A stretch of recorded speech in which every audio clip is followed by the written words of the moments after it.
जय जय श्री गठबंधन विधि की क्यों करे विनय विदेह कियो विदेह मूरत सावरी क्यों किए विनय विदेह मूरत सावरी करी होम विधिवत गांठ जोरी होने लागे भावरी करी गांठ विधिवत गांठ जोरी होने लागे भावरी होने लागे भावरी होने लागे भावरी चलो दुल्हा देत भवरिया रे चलो दुल्हा क्या करें आप सभी लोग देखिए जल्दी से क्या करें भवरिया है चलो दुल्हा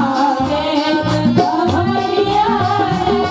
संग सोहत दुल्ही नगरिया है संग सोहत दुल्ही नगरिया है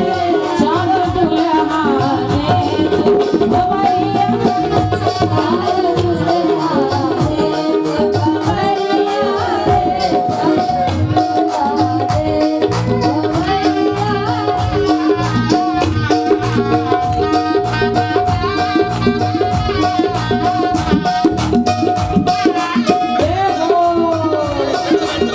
हमारे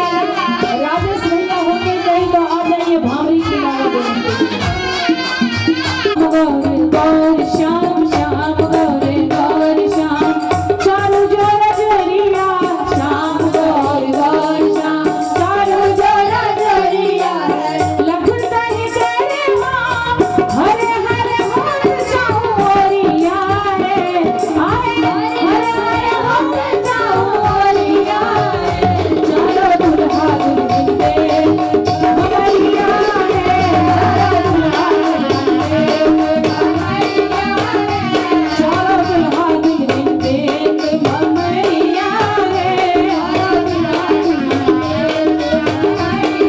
अपने पहले किशोरी जी को आगे करिए पहले किशोरी जी जैसी